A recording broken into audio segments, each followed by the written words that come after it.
সুপ্রভাত সকলকে। আমি সৌভিক, আরও একবার সকলকে স্বাগত #সৌভিকে। আচ্ছা, তো ভিডিও শুরু করার আগে সবাই একবার বলি গণপতি বাপ্পা মোরিয়া, মঙ্গল মূর্তি মোরিয়া। সকাল সকাল গণপতি বাপ্পার নাম নিয়ে ভিডিওটি শুরু করলাম। তো আশা করি আজকের দিনটি সকলের ভালো যাবে।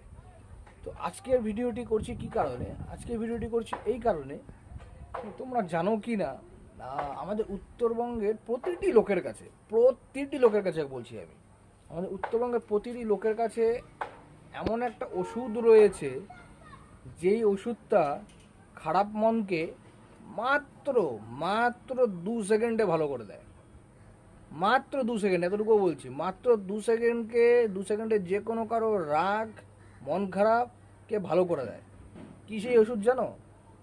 দেখবে সেই ওষুধটা খাবার নয়, কিন্তু ওষুধটা দেখার ওষুধ আমাদের উত্তরবঙ্গবাসীর কাছে রয়েছে। যে এই ওষুধটাকে দেখার জন্য বাইরের থেকে লোক আসে, আর আমরা উত্তরবঙ্গবাসীরা বাড়ির ছাদে উঠলেই সেই ওষুধটা দেখতে পারি। অনেকেই হয়তো সেই ওষুধটার নাম গেস করে নিয়েছো। তো যারা যারা গেস করতে পেরেছো তারা অবশ্যই ভিডিও কমেন্ট বক্সে জানিয়ে দাও, লিখে নাও। তো আর যারা যারা বুঝতে পারোনি তাদেরকে আমি ওষুধটা আগে দেখাই, চলো। তো এই আমি ঘুরছি সেই ওষুধের দিকে, এই ধীরে ধীরে এই যে ওষুধ দেখা শুরু হয়ে গেল।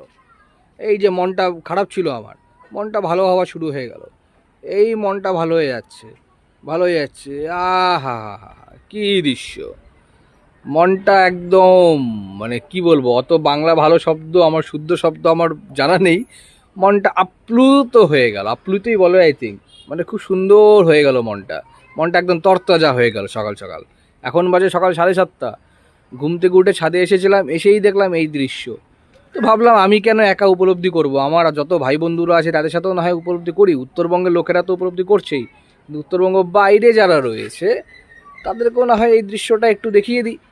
কারণ অনেকেই পাহাড়ে তারা রিসেন্টলি তারা হয়তো আসবে, এখন ঠান্ডার ছুটি পড়ে যাচ্ছে, 25 ডিসেম্বরের ছুটি পড়ে যাচ্ছে, তো তারাও যেন এসে যেন এই দৃশ্যটি যেন দেখতে পারে। তো তাদের জন্য এই ভিডিওটি করছি। এবং উত্তরবঙ্গের আমাদের সবার যেটা বলছি আমি, যে উত্তরবঙ্গের প্রতিটি লোকের মন ভালো করার ওষুধ হচ্ছে এটি। তো উত্তরবঙ্গের কার বাড়ির থেকে বা উত্তরবঙ্গে কে তোমাদের সকলকে রিকোয়েস্ট রয়েছে এই যে এই ভিডিওটি পোস্টে তোমরা যেখানে রয়েছো সেখান থেকে কাঞ্চনজঙ্ঘাকে কীরকম দেখা যায়, কতটা সুন্দর দেখা যায়, সেটা একটা ছবি তুলে তোমরা পোস্ট করো, যাতে উত্তরবঙ্গের বাইরে যারা রয়েছে তারাও যাতে জানতে পারে যে উত্তরবঙ্গবাসীদের কাছে এই যে ওষুধটি রয়েছে সেটা সত্যিই কতটা কার্যকর।